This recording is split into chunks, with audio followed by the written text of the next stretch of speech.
I worked just shy of 40 years, but my pension still wasn't going to be enough for us. So when he called out of the blue, offering a free pension review, I was all ears. He spoke professionally about investments. He seemed a really decent guy. Just shy of 40 years pension. He took all of it.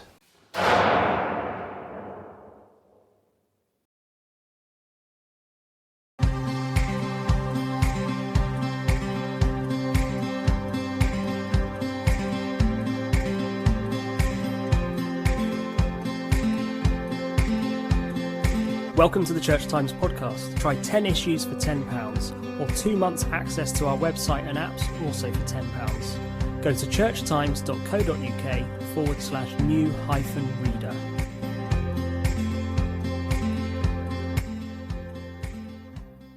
Hello and welcome to the Church Times podcast. Our guest this week is Peter Hitchens.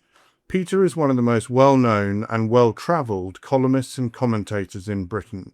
He's worked in the journalism trade for almost 50 years, serving as resident correspondent in Moscow and in Washington, D.C., as well as industrial correspondent and political correspondent.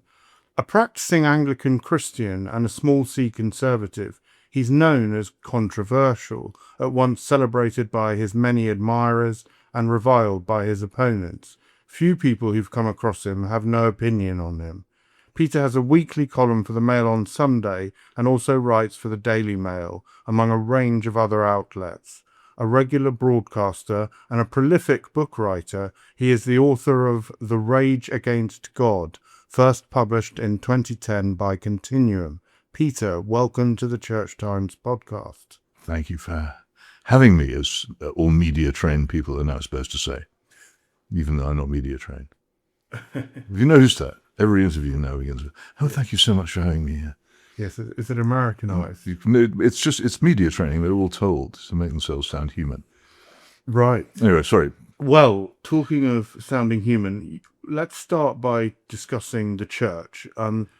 You've described yourself as a soppy Anglican. Can you expand on that? Well, I am an Anglican partly as a reaction and revulsion from having been a Marxist-Leninist. And one of the things I sought, and I found that I couldn't live life without a worldview, having had one, was pretty much the opposite of the dogmatism and sectarianism and hardline heresy hunting, which is a constant feature of Marxist organizations. And the Church of England appealed to me because of its fundamental motto that you should not make windows into men's souls, and because it was broad, and because it didn't waste time on what seemed to me to be futile attempts to discover absolutes, but was in general pursuing the good. And so I am soppy. I will resist any attempt to get me into a sectarian quarrel with any other member of the faith, whether in the Church of England or outside it. And I'm pretty opposed to attempts to pick quarrels with other religions as well. So people think that if you're a conservative, and if you're my type of conservative, which means that you do tend to be fairly fond of some pretty firm pillars of moral belief, that makes you automatically intolerant of others. It may well make you intolerant of yourself, but I'm determined, if I can possibly avoid it, to be intolerant of others. I slip from time to time, as everybody does, but that would be it is a slip rather than part of a set of beliefs. I really just don't want quarrels with other people about God. So would you or about a lot of other things either, actually. Right. So would you go as far as to say, when it comes to how others live their faith, that you're liberal? No, I'm not liberal. They must be firm with themselves in the way which they wish to be. I have the enormous task of sorting myself out, and I really don't have either the time or the business or the skills or the knowledge to sort other people out. I think it's an important starting point, and it's what you're fundamentally saying when you say the General Confession each week, as I do, that the faults lie in yourself, not in others, and that if the world needs reforming, it may well do, but you need to reform yourself first. I've tried reforming the world It didn't do anybody any good.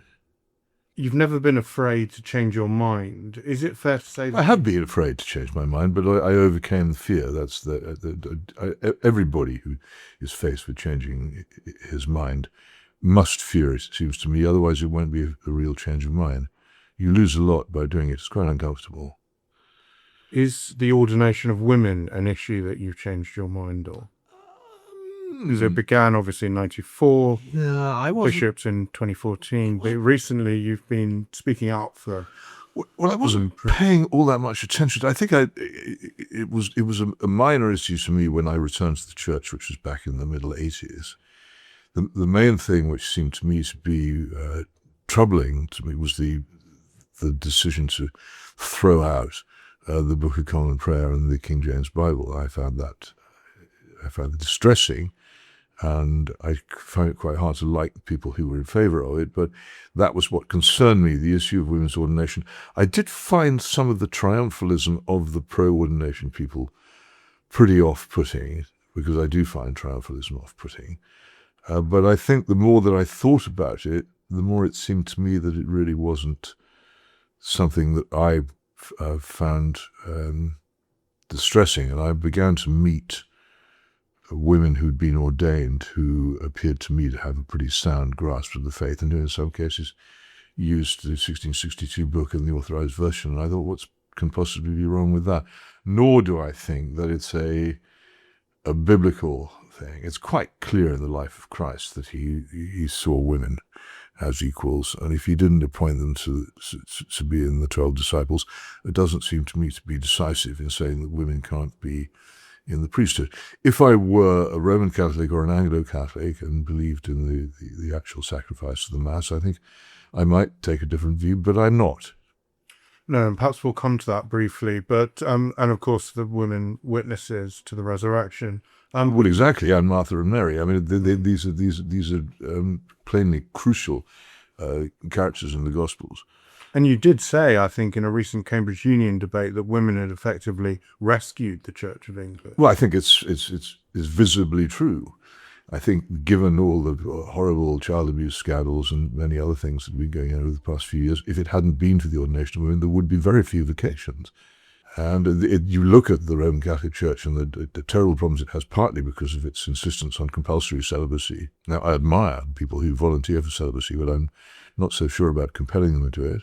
And its refusal to even consider the ordination of women, and in large parts of Europe, particularly in France, there's an immense shortage of people prepared to serve the church, and it's disastrous if there's nobody there in the church to celebrate the services. Then you don't really have a church, do you? Can this be right? Can this be sensible on the basis of what is fundamentally an opinion rather than a scriptural warrant? Shouldn't have thought so.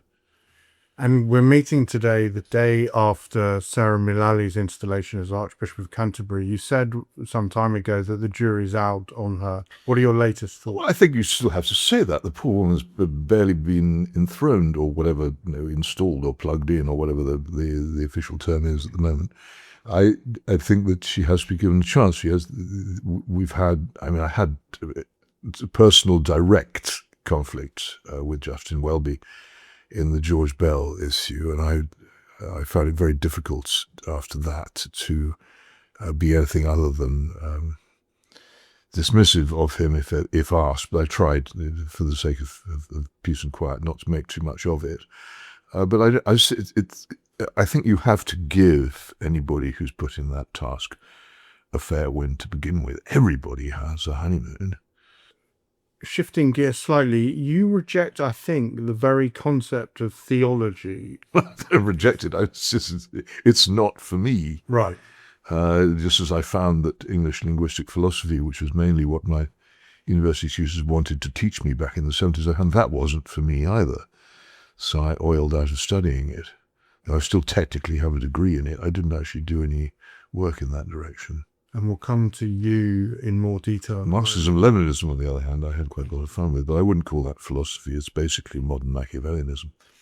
And how do you think the church should respond to the apparent rise of so-called Christian nationalism? We've seen some church figures appear to welcome the likes of Tommy Robinson and his professed new faith, but other church leaders, such as those in Liverpool recently, rejecting a UKIP rally. Well, I find Mr. Yaxley Lennon, who calls himself Charlie Ronson, not particularly persuasive as say the new John Wesley. Can I put it like that? Yes, you can. That's well put, so I'm not sure.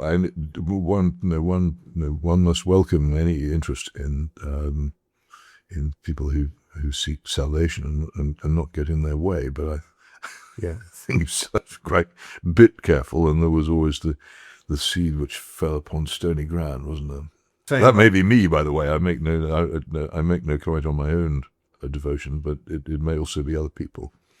And presumably the same applies your approach to reform, who've tried to claim the kind of cultural Christian mentor. I really do think that while people can be in politics and have faith, and while they can have faith and enter politics, there is no point at which you can decide that somebody cannot be a Christian because of his politics. That you can, I think, certainly say that it's very difficult for them to be after certain actions if they're not very much regretted and confessed. I think it's very difficult to actually find any congruence between political opinion and religion, and probably stupid to try. It's a very different kind of belief and as I say, it concerns a different kingdom. And two different kingdoms, I should say.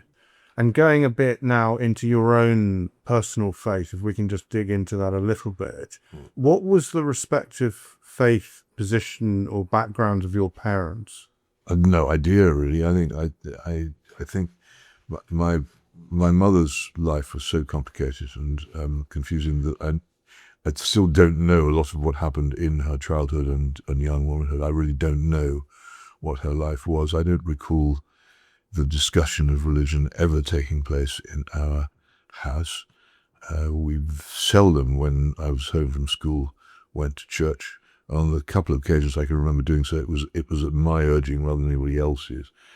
Religion was confined pretty much to school, which was mostly boarding school. My father had grown up in this extraordinary household where his father had been a tremendously strict Baptist. I'll give you an example of what that must have been like in a moment. And his mother was an Anglican. And so the girls were brought up very much in the Church of England, and the boys were marched off to Salem Chapel, I think it was, at least twice every Sunday. And I think he had pretty much as much of it as he wanted by the time he as it were, ran away to sea and joined the Navy. I had a very good... my grandfather was an extraordinary person, and I wish I knew more of him. Amongst other things, he would not read fiction. He read all the non-fiction in the library. I think he believed all the stories you needed in life came from scripture.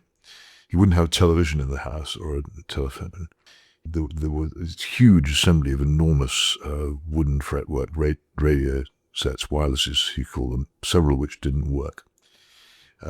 And my uncle, one of my uncles, the one who stayed close to home, who died about 30 years ago, was an extraordinarily lovely man, though by all the standards, and this has always been fascinating to me, by all the standards of modern Britain, a failure. And he died, and his funeral was held at a Baptist chapel, and then we went to a cemetery in Portsmouth, a place of almost unbelievable gloom. It was right next to the prison in low-lying ground, which, because there'd recently been a lot of rain, had become waterlogged. So the grave actually had to be held open with steel props before he was lowered into it in case it closed suddenly. The service is one of immense gloom with several long and unsingable hymns. And then at the final moment of committal, the pastor said, "Our dear brother Raymond now goeth either to heaven or to hell." And then he paused and said, "There is no scriptural warrant for any other place."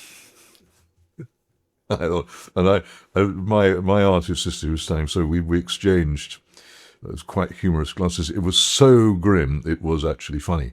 And I think that's the kind of religion that my father grew up with. And I think he sort of put it to one side after that. And I never discussed it with him. No. And you've So mentioned... not. And so, no, my mother's life is, as I say, it is extraordinary. I can't now find out about large parts of it. There is no record. There are no people living who were there when she was around. I just don't know a lot about it. I never asked. I was totally incurious as a child. Stupid. You've mentioned school and boarding school, and it's having presumably some effect on you in terms of faith. Before you lost your faith as a teenager, It's not so much lose it. Or you abandoned it? To leave it in a shed somewhere and forget where I put it. Yeah. I decided I didn't want it because it seemed to me to be a set of barriers against lots of things I wanted to do. Like, at one point, being present during the burning of a Bible? It was my own Bible, and I attempted to Bible? burn it. They don't burn very well, I can tell you. No. It was a bit of a flop as an occasion. And later, there was this kind of cliched rumor that you had this kind of conversion experience while selling the Socialist Worker, which isn't true, as far as I know. I don't think I've heard it. Did you say the Socialist Worker? I thought that was right. I hadn't heard that one. On a Swindon rainy train platform. Ah, no. Am I getting mixed up? That was an experience of, and I don't want to go into too much because it concerns a living person who might be upset if I went into too much detail. No, that was a moment when I realised that revolutionary socialism was not for me. There was a moment. Several, but that was nothing to do with religion. That Right. was to do with ceasing to be a Marxist-Leninist. Well, we could talk about that all day, but We could. could you tell us a bit, though, about the truth behind you coming to faith, which I'm sure was a gradual process? Today, you're a regular churchgoer. Would you say that your faith, through kind of routine exposure to liturgy and so on, is still growing, still evolving? I would hope so, yes. The purpose of the liturgy is edification, which means building up, and I think that if you are frequently exposed to the essentials of Scripture and to the seasonal rhythms of the collects and the regular chanting or saying of the canticles and the particularly the confession, the creed, in the communion service, the prayer of humble access, they work on you, not least because so much of it is said or read out loud. And the great tests of anything in English, I'm not sure this is true in other languages because I don't speak any, but the great test of anything written in English is how it sounds when it's read out loud. And a lot of the meanings of these things don't actually come to you until you've heard them read out loud. So when I began my return to the church, I'd forgotten a lot of what I'd been taught as a child, or put it to one side, misunderstood or not understood. And I've had many years now, I suppose it must be 40 years, to put that right. And a lot of that is due to, as I say, the reading out loud or the hearing out loud of those texts. And also for me, and this seems to have disappeared for many people, the largely 17th, 18th and early 19th century hymns, which we still to some extent sing. I can't bear the new songs, which are not hymns, but the other ones, they still have quite a considerable effect on me. And you find that the ones that you sang as a child without really paying much attention to are often quite profound. Yes. And without naming it, obviously, can you tell us anything about the style of worship at the church you do attend? Currently, it is a church uses, I think, pretty much entirely the 1662 book, and crucially also the King James Bible. You quite often find, if you go to cathedral worship, for instance, that there is a truncated version of Prayer Book Evensong. But weirdly, the lessons will be read from the Rocky Horror Bible. And you think, why would you devise such a service in which these incongruous patches of bureaucratic prose are thrust into the midst of beauty? And in any case, why would you want to translate the Bible into that sort of English? It's like playing Beethoven on a penny whistle. What is the point of making it worse? But I think I know why some people set out to make these things worse. But I think it's largely because they were afraid of the power of them, and they preferred to reduce that power by taking the poetry out. But an awful lot of other people who never understood that or wanted to do it go along with it without protest, or also apparently without being worried. So, for instance, to me, having a modern Bible lesson in the middle of a 1662 evensong is like having, how should one say, a couple of sardines dropped into the middle of your pudding. Why would you do it? It's aesthetically bizarre and absurd. I must admit, I saw Jesus wept has changed to Jesus began to weep, and I didn't quite see the point of that from any perspective. For a long time, there was an apocryphal story that one of these Bibles actually said Jesus burst into tears. But I've looked and looked, and it turns out not to be true. Right. But I think there are some criticisms of the Isaiah text used at the plugging in of ceremonially. I think it's supposed to says, instead of and behold, a virgin shall conceive and bear a son, a young woman shall conceive. Well, so what? They do that. You mentioned the Roman Catholic Church earlier. Why are you not a Roman Catholic? Why Anglicanism? Why do you? Because I'm English. Yeah. And I'm one of the last. We're nearly gone. People who actually brought up in the England where we were taught in our history lessons that there was an event called the Glorious Revolution in 1688, and where we were told something I still largely believe, actually, that the first Elizabeth was probably the greatest head of government and state that we ever had. And I lived in parts of the world when I lived near Buckland Abbey, where Francis Drake had lived, and it was all mixed up Englishness, the Englishness of Drake's drum and Good Queen Bess, and the Armada, and of course the other thing of Bloody Mary. It was quite a shocking thing for someone to be called in an era when the word bloody was quite a serious swear word, and then you'd be in your history class, and your history teacher, who in my case was in fact a Roman Catholic, said, well, now we come to the reign of Bloody Mary. I thought, heavens, this must be serious. I credit her as being the founder of the Church of England. So her idiotic persecutions gave this sort of shambling, inchoate body a strength and a purpose that it otherwise would never have had. But that's the kind of Englishman I am. These are the things I was brought up on. This is the national myth. And I use the term myth in the technical sense rather than saying that it's untrue. The national myth that I was sustained by, and the idea of being Roman Catholic is just bizarre to me. Talking of the man that you are, Christopher, your brother, if we can just touch on your late brother. Yes. You might as well, other people will. Yes. Would you say that the key difference between yourself and him, who is the author of God is Not Great, or was, is faith? Well, it's a good point at which to say to find a frontier between us. We're totally different people. Some people seem to make this assumption because I'm his brother, I must in some way be, because our voices are vaguely similar. Though if he were here, which alas he cannot be, but if he were here and you heard his voice, you'd see that the differences are just as great as the similarities. Yeah, we have some similarities. The main one being, I think, that we would have agreed on being independence of mind. Immense differences. He lived his life, as I think is quite evident, in a completely different way from me. Yes. Yes. And it's not so. But I think we rejected faith for exactly the same reasons. We found something.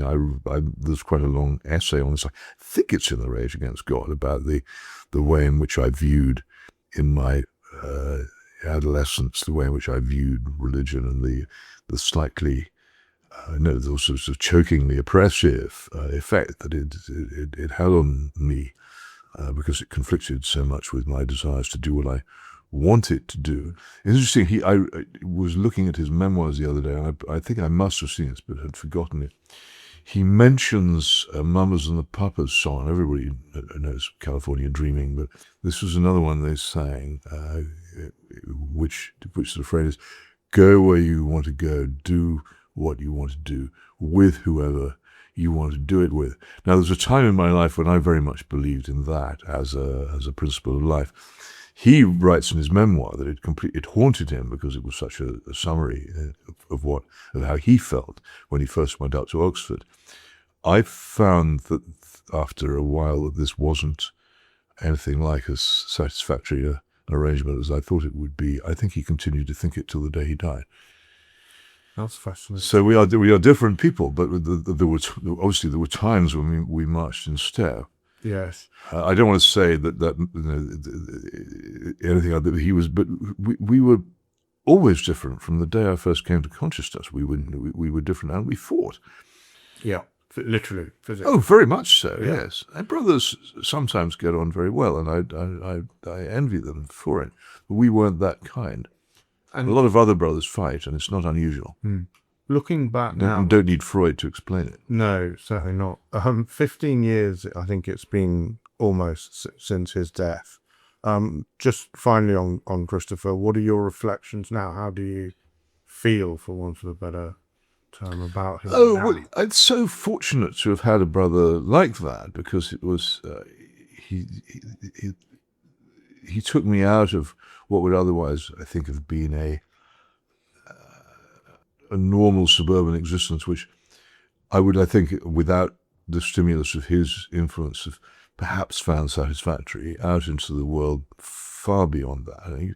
A lot of people live their lives they have to be, because they have duties and they have limits on what they can do and what they can spend, and they're confined, and they look out and they see the line of mountains on one horizon and the great forest on the other, and they want to explore both and climb the mountains and plunge into the forest, but they can't, or they don't feel confident doing it. Having a brother like Christopher meant that I had the desire and increasingly the confidence to do that, and I had, as a result, a much more adventurous and, to me, satisfying life than I otherwise would have had. So that's a great gift. Beautiful. I just want to touch on capital punishment and then war, and then we'll let you get on. That's all right. But you have recently I've come all this way. You can bung in a few other things if you want. Okay, thank you. You've recently reiterated your support for capital punishment, pointing out the hypocrisy of those who back state-sponsored killing through war while they oppose executions for serious crimes. I wanted to ask you, what about miscarriages of justice? Surely advocates of capital punishment have to have a faith in the British criminal justice system that's not justified, and indeed that you have not shown. Well, every single pronouncement I've made on this subject for the past several years has been clearly marked in red ink with several clauses saying we can't do this now. We can't do it with our police and our courts in their current state. The reason why I found myself defending capital punishment was because it simply was as it were, an intelligence test. I looked at the arguments and I found that the arguments against it, if you could find circumstances in which trials could be held properly, the arguments against capital punishment as such are empty, illogical, and largely false. But that's a big if, isn't it? It's a huge if. Of course it is. But if you could, and I think it's perfectly possible to obtain a fair justice system if you try. If you could, then it would be a good thing. One of the mistakes that the abolitionists made was to imagine that if you tore down the gallows, nothing would arise to take its place. But the thing is that it does. We would have what's happened here is we've been rescued from the statistical consequences of our actions by medical science. Huge numbers of people who would have died of their wounds, usually knife wounds, in the 1940s or 1950s, are saved by the fantastic skills of trauma surgeons in modern Britain. And if it weren't for the huge advances in trauma surgery and in paramedic skills and speed that have taken place, we would have a homicide rate in this country now probably as high as the United States. So we have a great deal of violence. The other thing, of course, we now have increasingly an armed police force, and a police force which, where not armed, is fundamentally reliant upon open fires. And police officers now carry openly displayed clubs, pepper sprays, and tasers, and in some cases, submachine guns, which would have given most of the people of my grandparents' generation a heart attack if they'd been put in modern Britain and seen the way the police look. That has arisen to replace it. There's a lot more violence, and there's a lot, and our society governs itself on the assumption there's going to be a lot more violence, which constrains our freedom. I think in the end, there's also a shocking but not huge number of people who are killed by the police without, of course, any kind of due process or Accountability. nothing, and no one complains about that. Quite a lot of them, I think, from ethnic minorities, but Quite a lot of them, but not always. It's, Not not, it's always. just that the truth is that if what you're worried about is people being wrongfully executed, then every one person who's killed by the police, which is practically unknown before the abolition of the death penalty, is surely a wrongful execution. yes, but wouldn't Lucy Letby have been executed? Who you? Well, no, because Push justice you have to think logically about this. The introduction of the majority verdict by Roy Jenkins in 1967, an event which I deal with at length in my book, The Abolition of Liberty, which nobody has ever read, as far as I know. Oh, really? Well, fantastic. I'll look out a medal and send it to you. I pressed that book into the hands of serving Home Secretaries, Metropolitan Police Commissioners and Chief Constables, begging them to read it, and indeed Old Bailey judges. And not one of them has even ever written me a postcard afterwards saying thanks. Actually, I've chucked it in the bin. They just chucked it in the bin without saying anything. That's the willingness of our criminal justice establishment to listen to any kind of conservative critique. But yeah, it goes into the catastrophe of getting rid of unanimous verdicts and replacing majority verdicts. Now you think, oh well, if you now get a unanimous verdict, that must mean it's safe, but it's not. If you've made majority verdicts possible, if everyone on the jury knows that if they won't agree, the judge can eventually instruct them to reach a majority verdict, then those who might have had the courage and the determination to stand up, Henry Fonda style, in 12 Angry Men and fight, know that it's futile. They know that ultimately they can be overridden, so they don't. So even a unanimous verdict when a majority verdict exists is to my mind worthless, because it cannot be beyond reasonable doubt. As long as majority verdicts are possible, we don't really have juries in this country. And the other things, of course, the Letby jury knew perfectly well that she would not be hanged, so they didn't have that hanging over them in the jury room as to whether they needed to worry about that. If they knew what our prisons were like, or could imagine what it might be like to be sent to prison until you die, they might have hesitated more. But in fact, as with the effect it has on criminals who carry weapons and all the other effects it has, the effect of an actual death penalty on the human mind is much, much greater than the effect of a term of imprisonment as a deterrent. So no, Okay. it wouldn't. It's just not. Moving on to war, which is sort of connected by you. I think the argument about the acceptability of capital punishment is very similar to the just war argument. Yeah. Basically, you're maintaining an armed defence against an evil threat, preferably for deterrence, but for use in emergency. And is your faith at the heart of this, in the sense that you wrote today in the Daily Mail that something deep inside me tells me it's wrong and dangerous to carry out assassinations such as that of the Ayatollah in Iran? Is this coming from your Christian faith? I expect so. I think the commandment is "Thou shalt do no murder," and you have to ask yourself whether however much you dislike them or whatever horrors their regime has committed, whether the killing of heads of government far away on the other side of the world that remotely control the missiles is justice or war or murder. What do you think? Yeah. And this says, I ask in the article, the crucial test of any action you take in war or indeed in your own life is, what would you think if somebody else did this to you? And I posit in the article in Daily Mail, I describe the wiping out of an American president and his aides and the White House in an attack parallel to the one which the Americans inflicted on Iran, just so people can wonder to themselves how the Western world would react if that happened.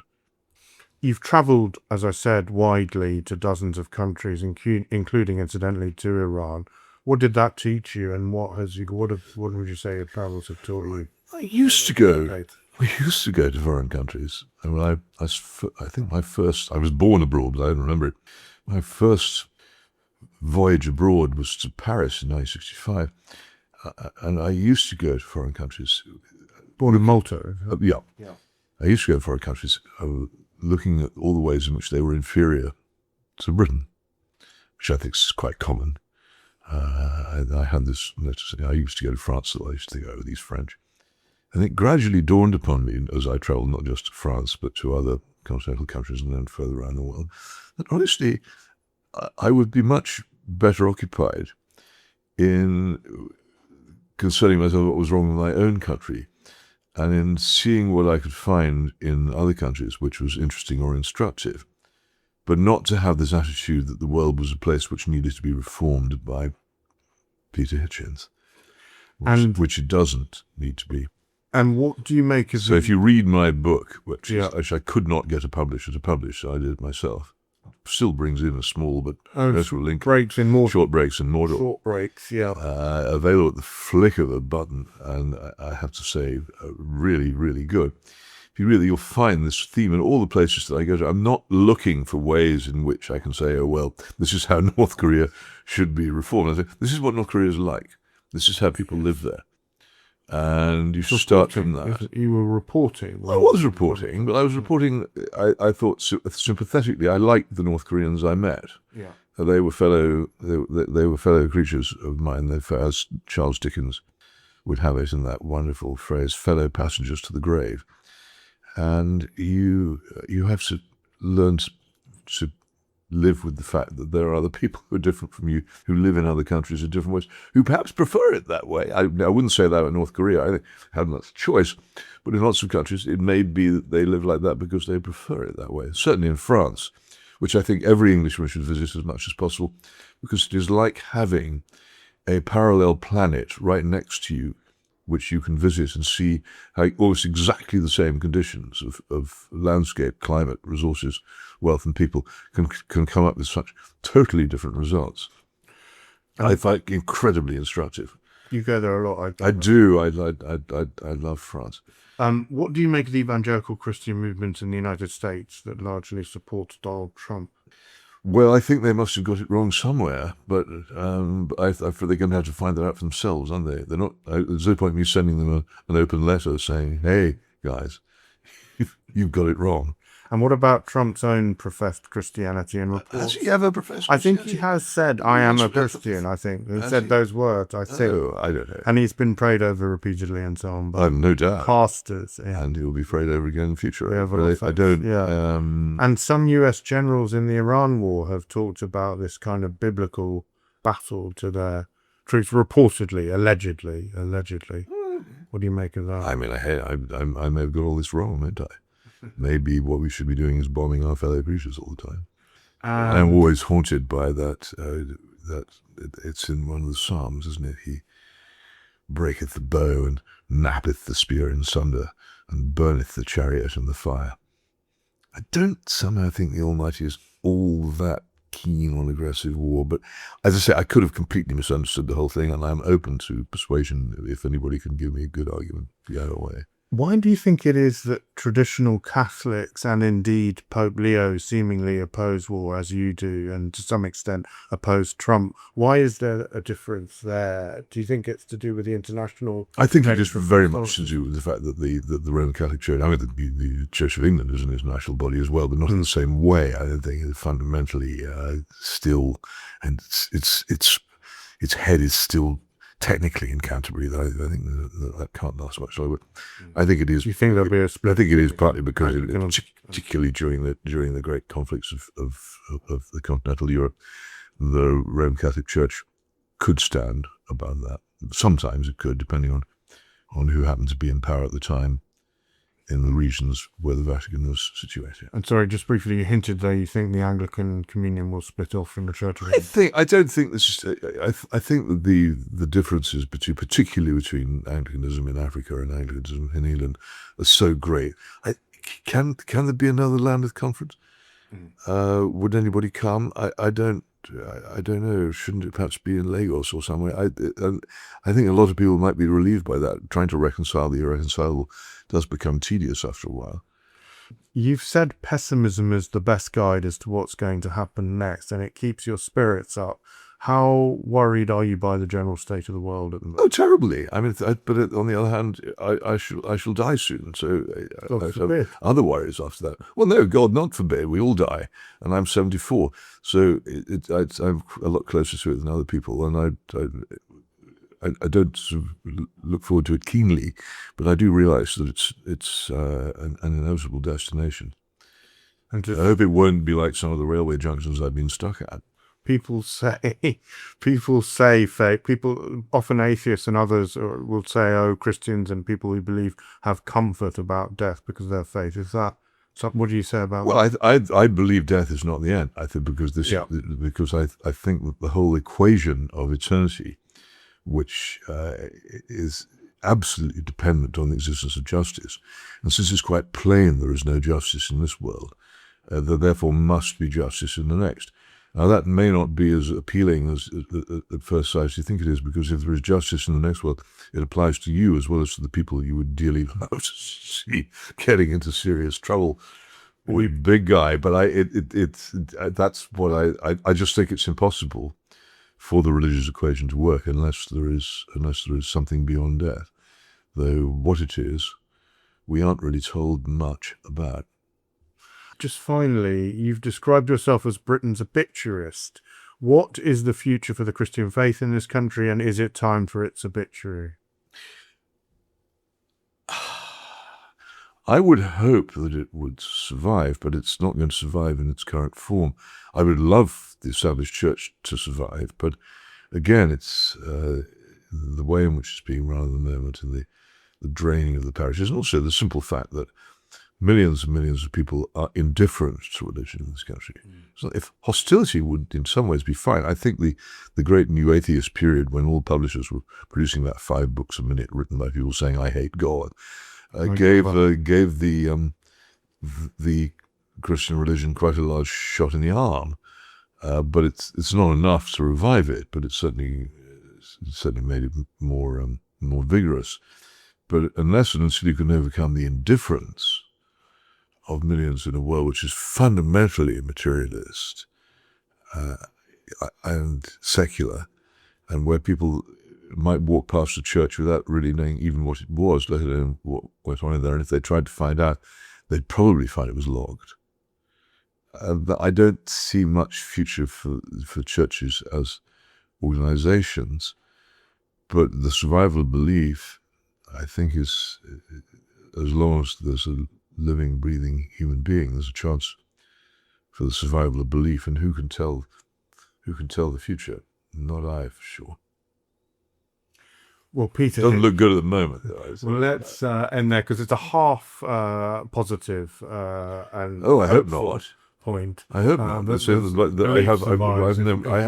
I have hope in eternity, but not in material things. Well, Peter Hitchens, thank you so much for joining us on the Church Times podcast, and join us next week.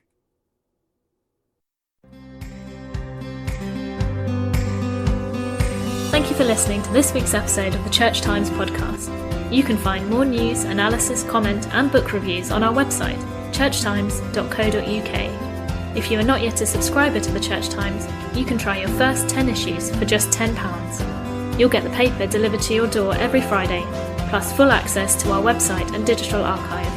Go to churchtimes.co.uk/subscribe to find out more.